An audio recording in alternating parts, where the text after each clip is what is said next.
Hi guys, I am here with daily useful English sentences. Dear friends, these are some sentences which will help you to learn English.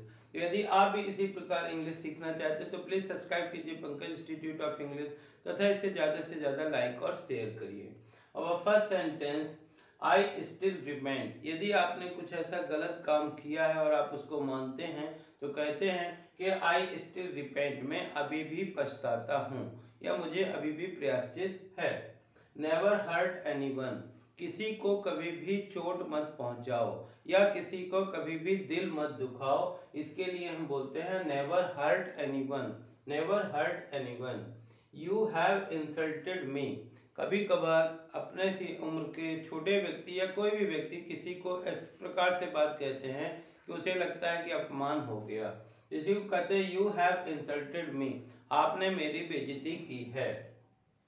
Did you ever think, जब कभी कोई व्यक्ति ऐसा काम करता है जो उसे नहीं करना चाहिए तो हम सोचते हैं, बोलते हैं डिड यू एवर थिंक, क्या आपने कभी सोचा, क्या कभी आपने सोचा, इसको इंग्लिश में बोलेंगे did you ever think. There is limit of everything, कहते हैं डियर फ्रेंड्स कि हर चीज की एक हद होती है, इसी को इंग्लिश में बोलेंगे there is limit of everything, हर चीज की एक हद होती है, हर चीज की एक सीमा होती है।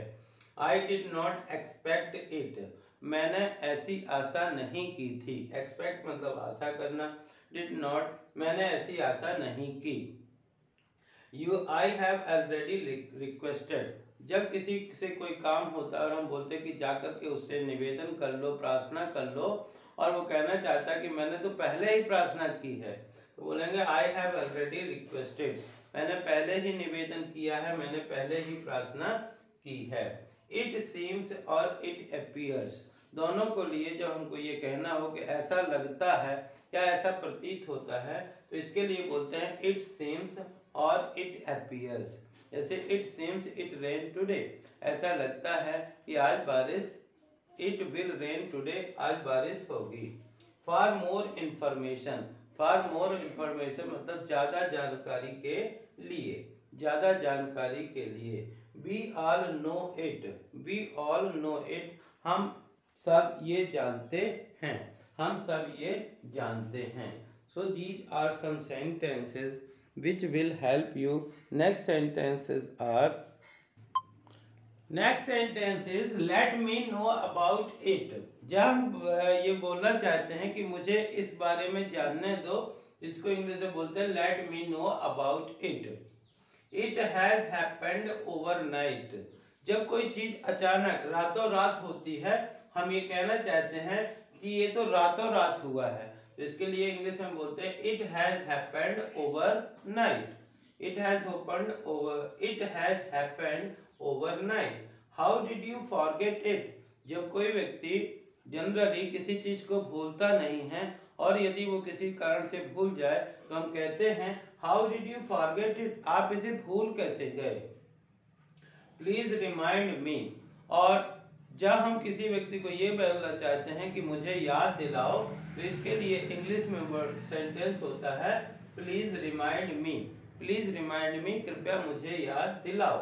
Don't ask again and again, जब कोई व्यक्ति एक ही बात को बार बार पूछता है और हम कहना चाहते हैं कि बार बार मत पूछो, तो इसी को इंग्लिश में बोलेंगे don't ask again and again, don't ask again and again, बार बार मत पूछो।